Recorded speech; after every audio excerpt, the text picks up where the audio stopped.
All right. And okay. So, if you've joined in the last minute or two, welcome again to the Bike and Pedestrian Count Data Usage Training. Again, my name is Suzy Scotty, and I'm an active transportation data analyst at MnDOT.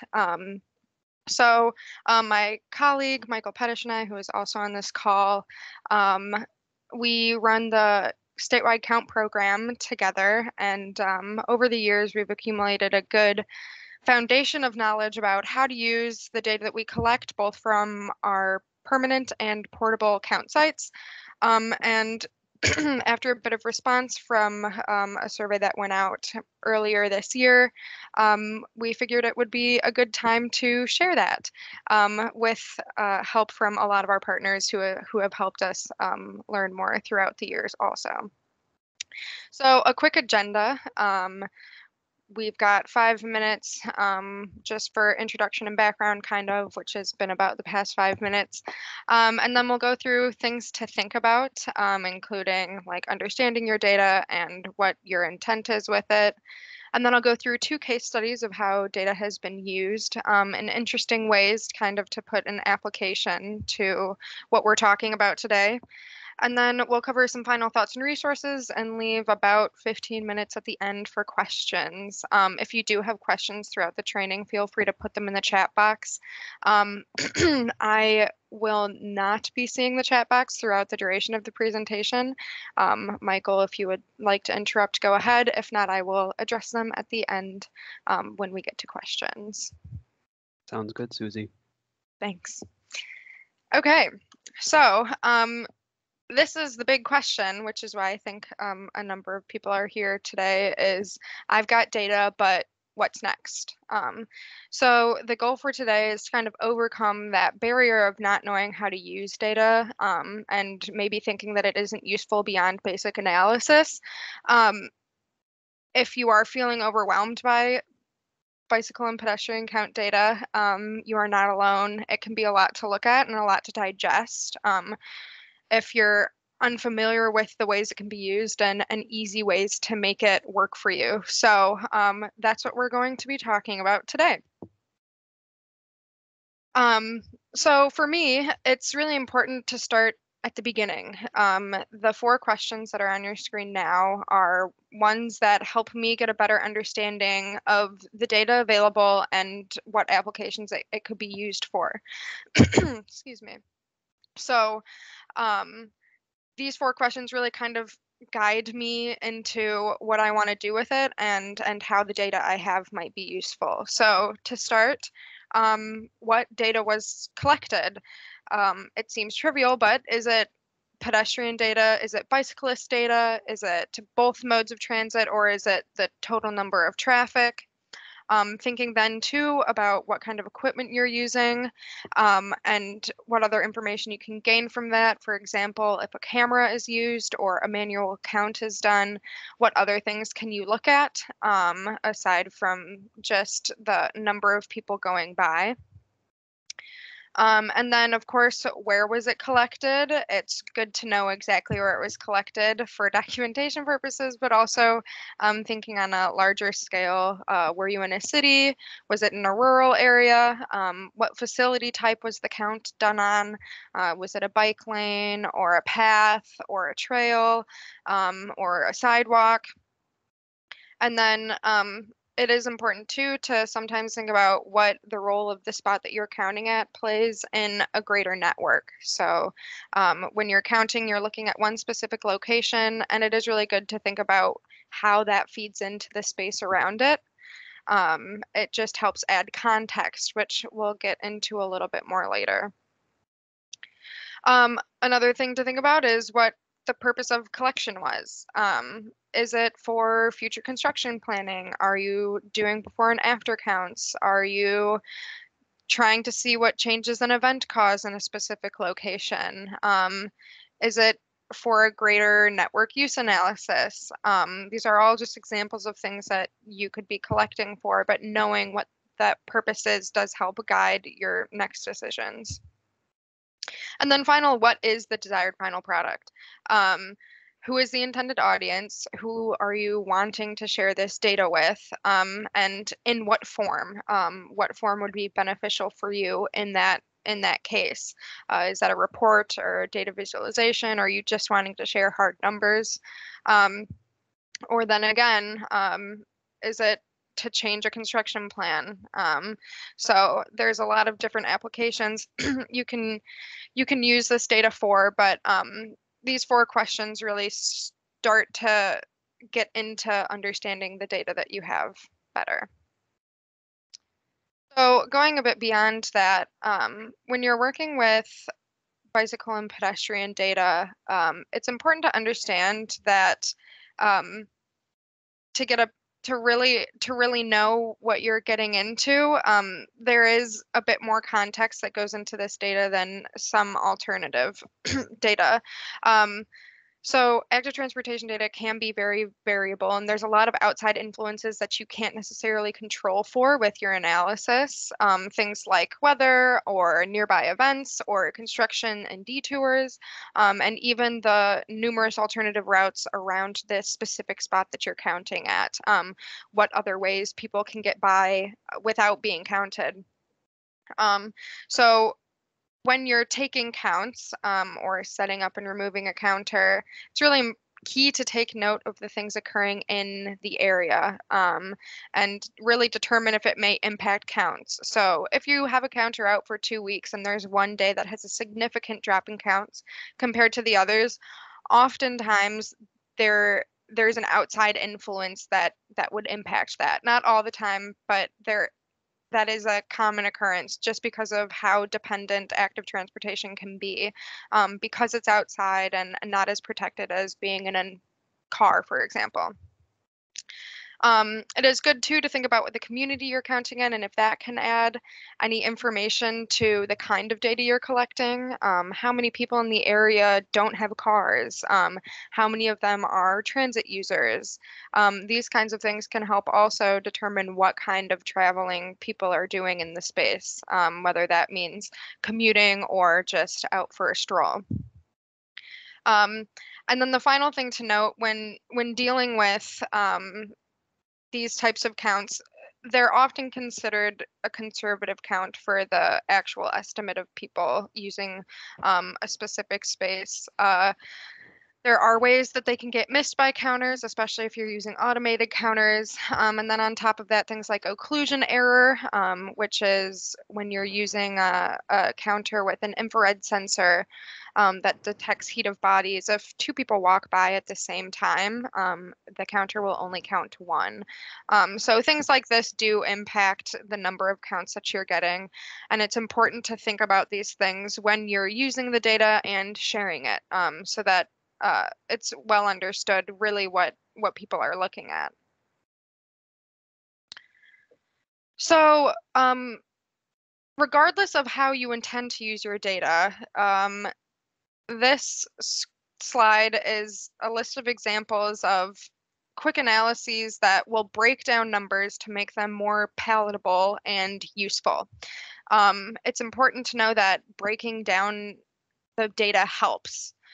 For example, it would be more understandable for somebody to hear this sidewalk sees 86 walkers a day as compared to this sidewalk sees 3,500 walkers per year.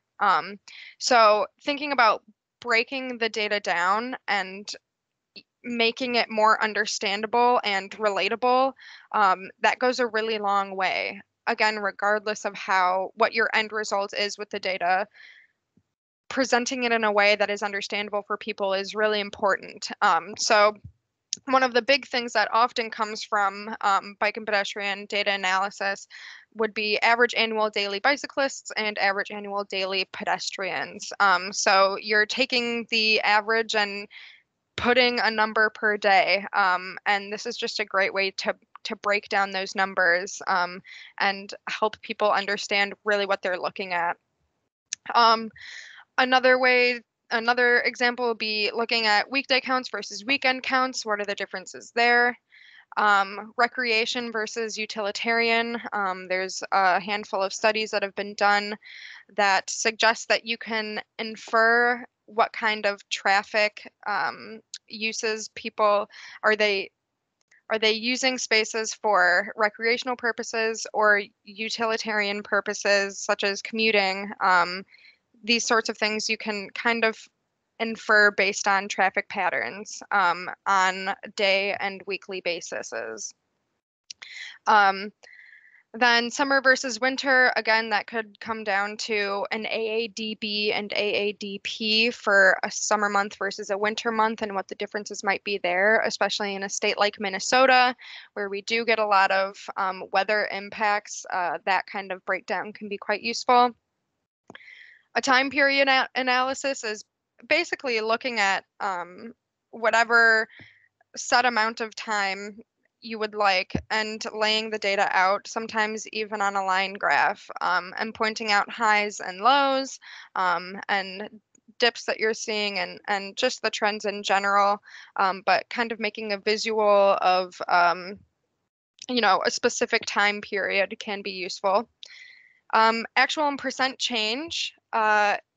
This is most applicable for sites that you may revisit. So if you count one site once every year, for example, percent change and actual change can be quite useful. This is also a good thing to use for permanent counters, seeing the difference over years or months or whatever temporal range you would like to use. And then lastly is one that I personally really like and think has given me a lot of context is a facility type use analysis. So we if you count on enough facility types and have enough data to compare different ways that different facility types are used, that's pretty interesting to me. And I think that's a good way to break down data and look at it in a different way than just a temporal range. So sharing the data you collect is probably the most important part.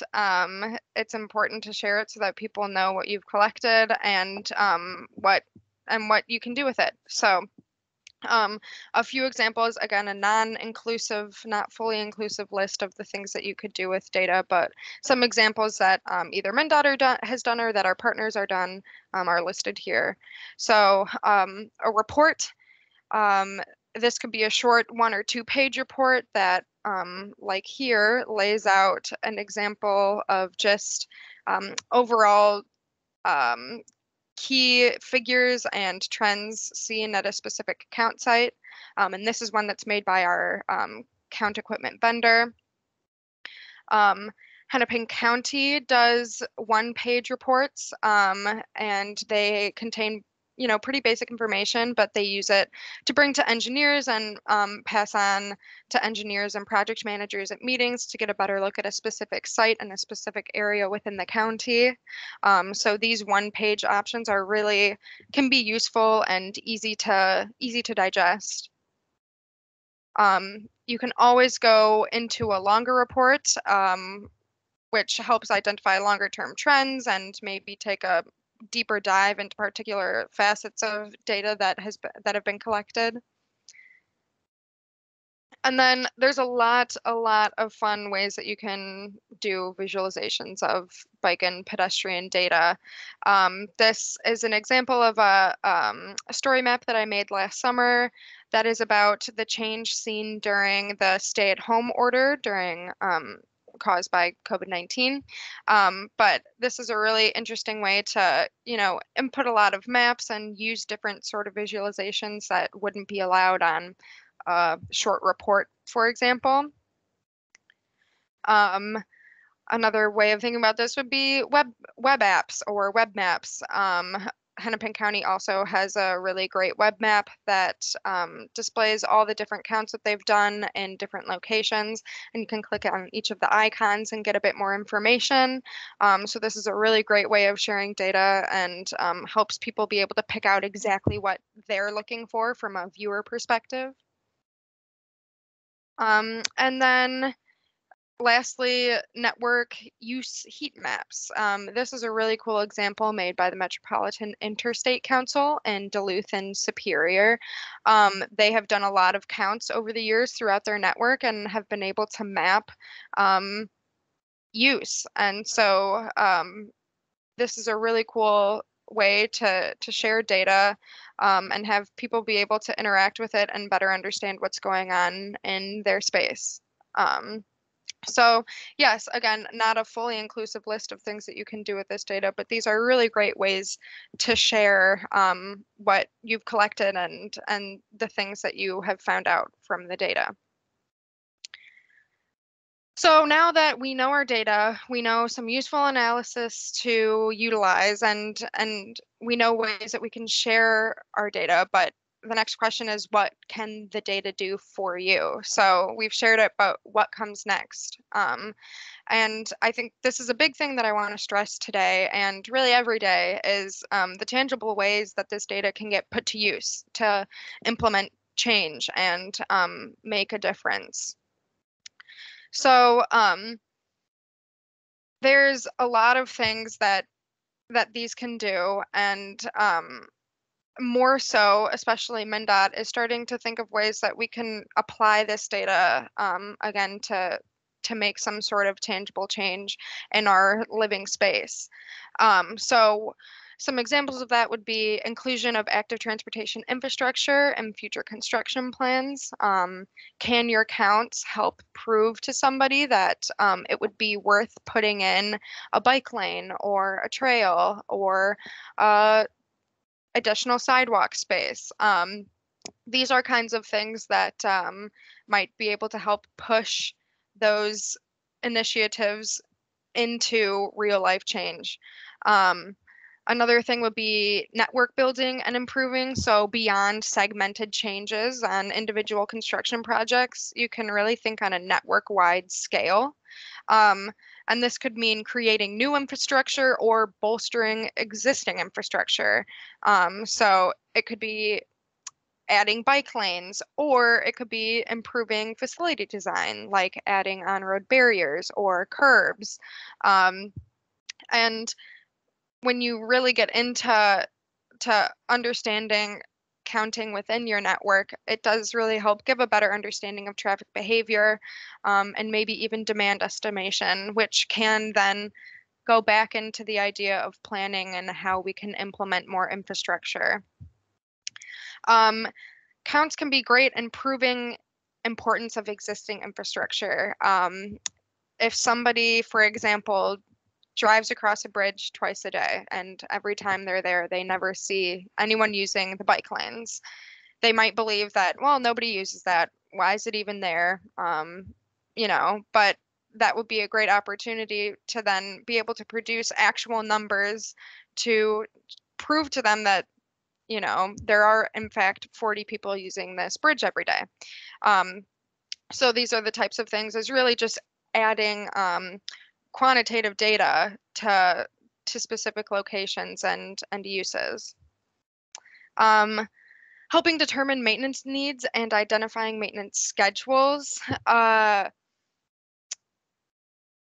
This is it's a little bit trickier sometimes, but ideally this would be something that could be really helpful to use. If identifying maintenance schedules means using data to see, well, what time of year would be best, or even thinking what time of day would be best to do maintenance. What would be the least convenient for the people that use this? If it's a commuter heavy trail, probably don't do maintenance at from 6 to 10 a.m. on weekdays, things like that. And then two, thinking longer term about maintenance needs and potentially being able to correlate numbers of use to amount of time between maintenance. There's a lot of applications that could go into that. Another big thing that MnDOT and a lot of our partners in the state are working on is use for factoring. So Factoring is turning a short duration count and expanding it so it's representative of the traffic at that location for greater spans of time. So being able to have a counter out for 2 weeks and estimate what it would look like throughout the next few months or the remainder of the year. This way, data could be used, our counters could be used more efficiently. And there's a lot of ways that factoring can help fill in blanks with unknown, times where we haven't been actually actively collecting data. So factoring is a really very interesting use that is still, everybody's working on things moving forward, but that's one that MnDOT is working on specifically. And then lastly, use in studies. So a lot of this data can be very useful in a number of different public health studies, working with universities or researchers. This kind of data can make a big impact in studies. Okay, so we've basically covered all of the background stuff, and we're gonna go through 2 case studies that look at ways that this data has been used in real life. So the first one is based out of Sauk Center, Minnesota. And in 2020, bike and pedestrian planners reached out to District 3 to offer installation of some demonstration projects, including counters. So demonstration projects, for those who aren't aware, are low-cost temporary roadway projects that are used to pilot potential long-term solutions to improve walking and bicycling in public spaces. So for example, it might take something that looks like this and turns it into something like this. So adding bump outs and, it's not permanent, but it's a way to kind of physically delineate how spaces might change if something like a bump out was put in. So one project manager agreed and decided that the demonstration project in Counts would be a good fit for many reasons. One was that the project was 5 years out, so they were still in the planning phase and still getting a lot of public input. So there was a lot of room for changes to be made to plans and yeah. And then another reason that it would be useful for them was engagement. They had an engagement survey that went out for public input, and it made it easy to ask constituents what bike and pedestrian improvements they wanted, and then being able to base a demonstration project off that and match up the requests with actual numbers once the demonstration project was in. So they did 2 rounds of camera counts, 1 month apart. One was done before the demonstration projects were installed, and then one was while they were installed. So they had 3 different sites. One, the farthest left, was on 4th Street, and they put bump outs on all 4 corners to extend those curb lines and make the crossing distance for pedestrians and bicyclists a lot shorter.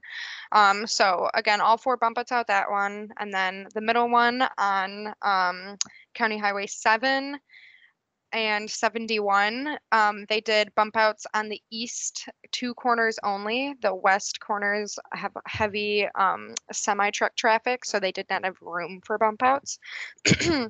And then lastly, on the dam bridge, they did delineation for bike lanes on both sides of the bridge, and they were also keeping an eye out on ways that pedestrians were crossing both on the north and the south side of the bridge. So they collected a lot of data, and this is an example. We're just going to look at one of the sites. This is the Highway 17 and 71 intersection, so that middle photo with just 2 bump outs. But I think that they did a really good job of breaking the data down. So on this top section, they've got the total people counted in all 4 directions. And then they've got the 24-hour average for just daily counts, again, breaking it down. And then average peak hour over period. So based on averages, what was the peak? And then the highest actual peak hour for each direction. So the actual highest number and being able to compare those. So then, of course, they have the first installation broken down by pedestrian and bicyclists, and then the second. And something I do want to point out here is this is a benefit to using a camera and manual counts, is that they were able to see how many bikes were using the road and how many bikes were on the sidewalk. So that's something that an automated counter may not be able to collect, but that is something that a manual count can. So yeah, and then this is the percent change that they came up with. Some positives, some negatives, and it was a bit the results were different than they expected, but I think in a good way, and we don't necessarily need to get into the weeds, but we will skip on to the results. So what ended up happening was they found out that the dam bridge is heavily used by bikers and pedestrians, much more so than they originally had anticipated. And so they were able to pick one side to put a crosswalk on based on which side experienced the most crossings. So they could only put one crosswalk in, but they were able to use that data, the count data, to see which one would likely be used most, which side of the bridge. They were also able to measure how many people were standing on the bump outs and utilizing them and crossing from them. And so that was beneficial to see if they did put bump outs in, would the community use them? Would they be put to use? And then they were able to coordinate comments from the survey that they put out with real life examples. So they were able to see if people requested something, if that did actually change things, and maybe if people didn't, then it truly didn't make a difference in numbers. So this was a great way to coordinate counts with public responses. And on a kind of separate note, this demonstration project was successful enough that now they've done 3 more projects in the district since, which is cool and kind of helps prove how useful this data can be. Okay, so our second case study is based in Duluth, and it's all about data collected on a detour route from the I-35 and US 53 interchange reconstruction project. So construction detoured bikers and pedestrians from the Cross City Trail onto the nearby Superior Street. And here's a visual of that. This is the new route, and highlighted there is where the detour segment is. And then taking a closer look at that detoured segment, this is the road, Superior Street, that it's on. It points out where the new 2-way separated bike lane is and where the count location is. So the trail detour goes straight through a commercial district, and this is the first trail through a main commercial business district in the city, which adds to the strength of the potential from this data.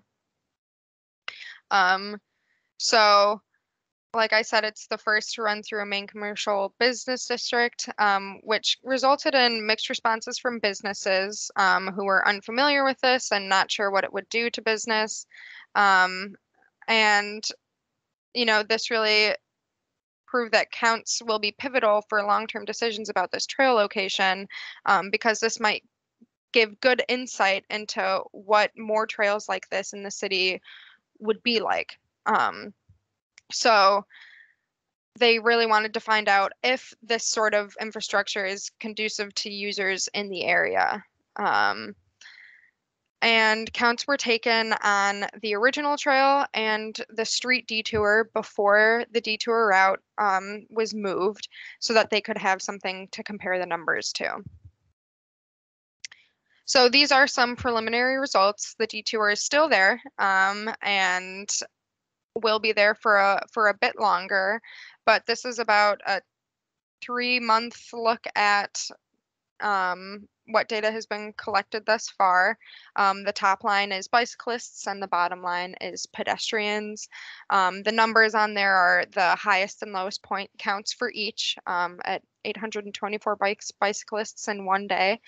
Another interesting thing to note here is just that all of these peaks that you're seeing on the bicyclist data, those are all Saturdays. So there is a heavier use on the weekends, which is kind of what they expected. But yeah, so there's a quick look at the data. And then, you know, the project isn't finalized, but this is really kind of proving something that that they wouldn't have known otherwise. So there are actually higher counts on the new route, the new trail through on Superior Street than the previous shoulder and trail had combined. So they're seeing a lot more use on that street than they were ever seeing on the trail or seeing on Superior Street. So what might this be telling us?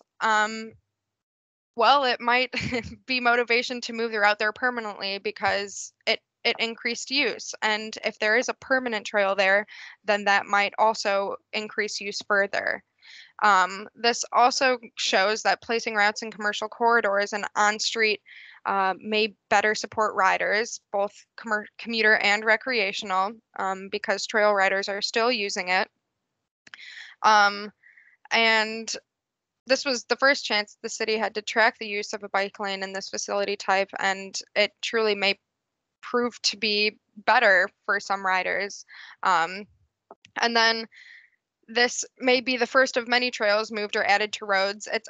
They're not certain where they're gonna put the trail when the construction is over, but it is on the table to either add lanes like this elsewhere in the city or even move the trail to this space permanently. So this is yet another just good application of the data that was collected and showing how it can impact change. So this is a pretty exciting thing for people in Duluth from what I'm hearing. So yeah. That basically wraps up the bulk of the presentation. I do have some other resources here that I can always send out links to also. One is the story map that I made last summer. The Parks and Trails Council of Minnesota has some really, really great reports out there. They do a fantastic job with visualizations. Their State of the Trails report and user count reports, excuse me, both have really great data. The SRTS plan evaluation, they use our data to help see how safe routes to school impacts communities. And we're always asking for people to share their resources with us. So if you have anything that you would like to share, either now during the training, in the question section or afterwards, please do. We always love hearing interesting ways that people are using their data. A lot of the things that I've shared today, I wouldn't have known, obviously, if it wasn't for people sharing it with me. So sharing what you collect and how you use it is super, super great in this counting community. So we'll just go over some final thoughts here. One that I really want to point out is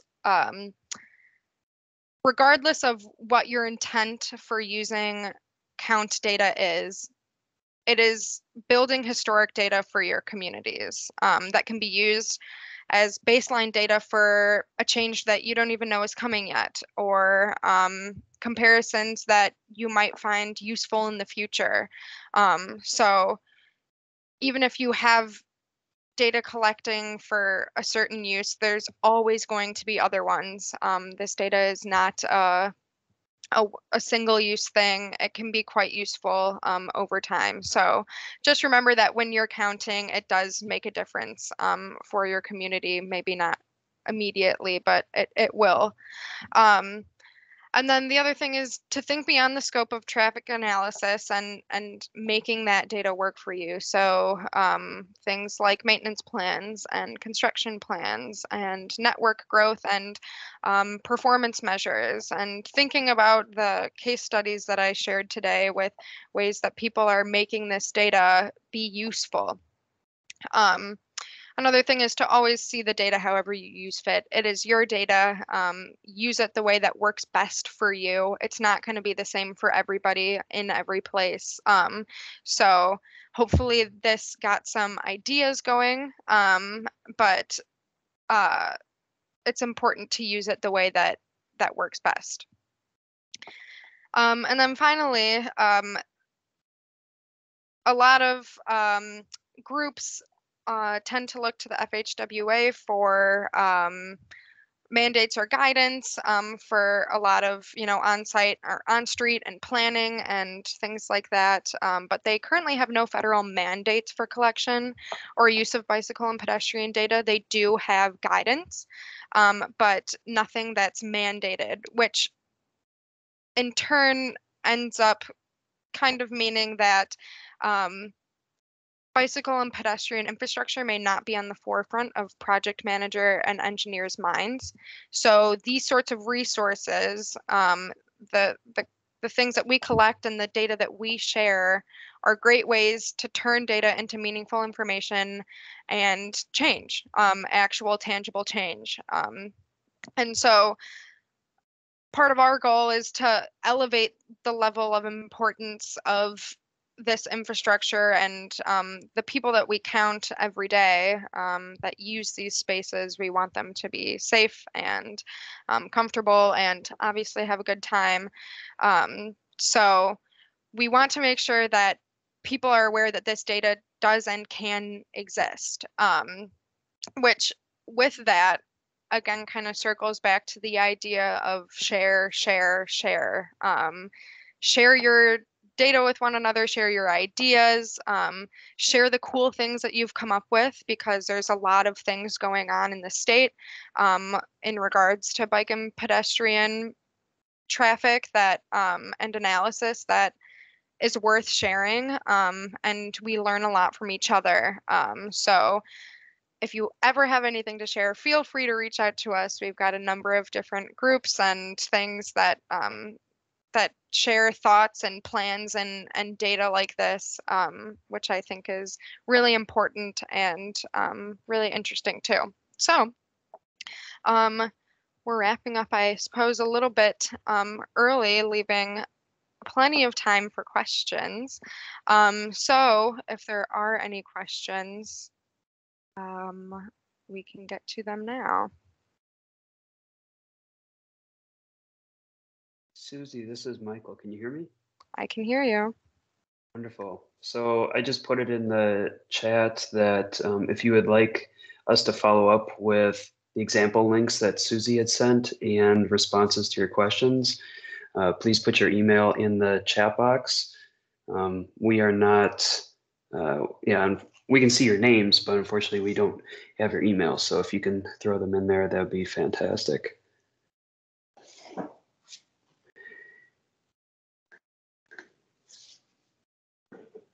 Agreed. Thanks, Michael. And yeah, this recording will be posted or shared, and feel free to share it as you see fit. But yeah.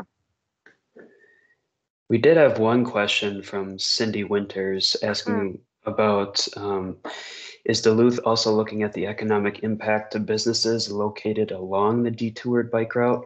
Was there an increase in sales, etc.? This would be useful information for communities considering similar locations for bike lanes. Yeah, that's a great question. I don't know the details of that, but I do know that their intent was to connect with businesses and see what changes would happen, especially because there were some businesses that were a little bit hesitant about that going in. So their goal was to also at the end measure if there was any economic impact from all of the new traffic through the area. But I cannot answer that for you at the moment, unfortunately.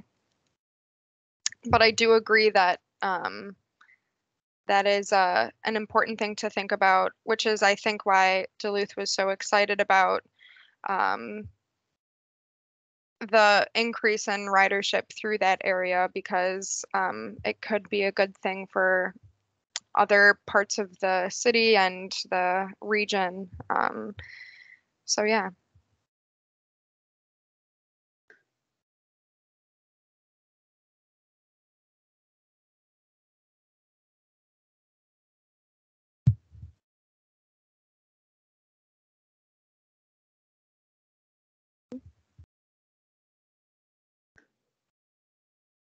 Anyone else have questions for Suzy, or even more broadly about MnDOT's bicycling and pedestrian data collection program?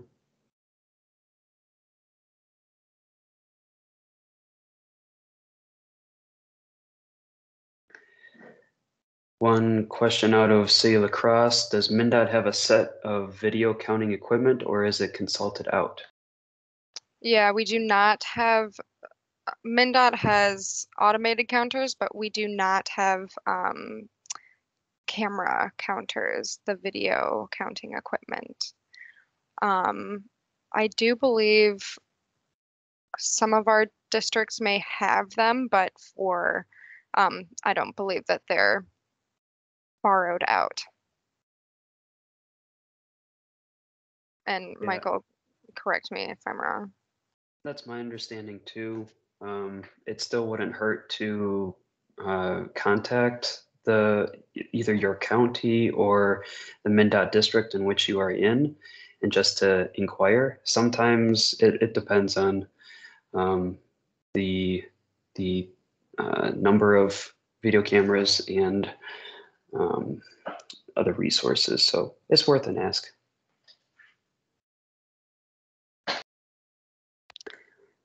Sam, I see your comment about the checkout form.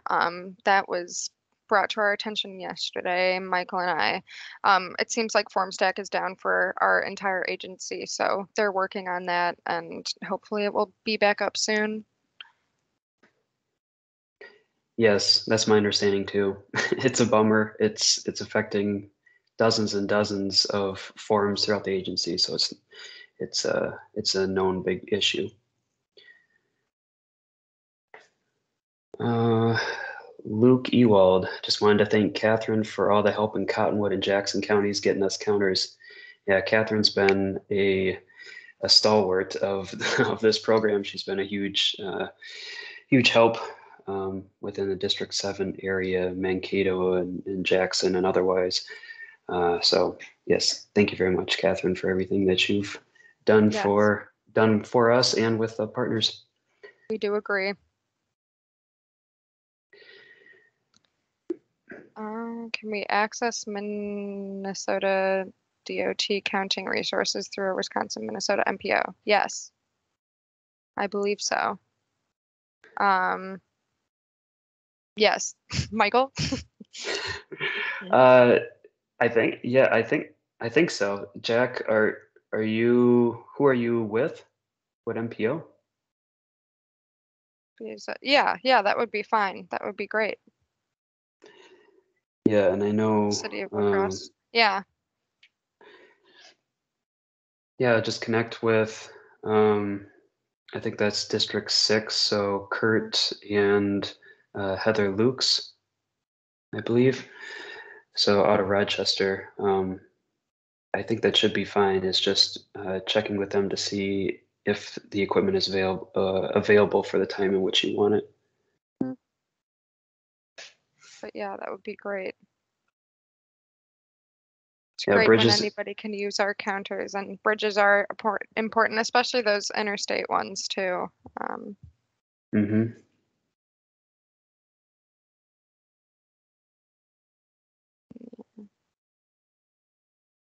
any other questions, either for each other or for us?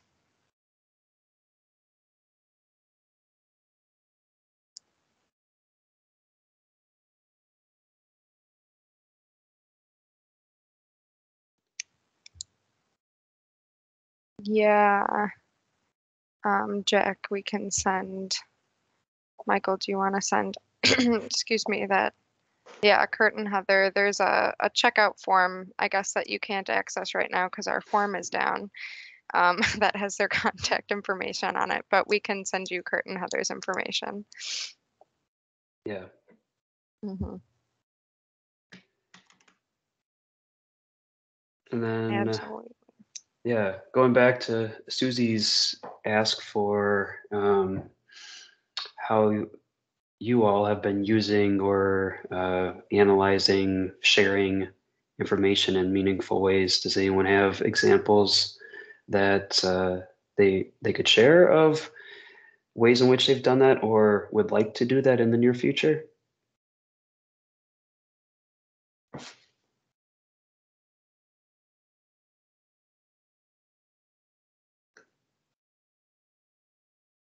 We're always looking for ways to improve our training material, and it's neat to hear about other ways in which others have used information too. Mm-hmm. And if you haven't done anything yet, feel free to share results from the future with us. It's good for us to hear about, and like Michael said, do trainings in the future and help tailor our assistance in the right direction. But yeah, I guess if there are no further questions, then I will thank you all for joining, and we will send out the recording to everybody, and feel free to share it as you need. And of course, always feel free to contact Michael and I with any questions about counting in the future. So thanks, everybody. Thank you. Have a great rest of your week.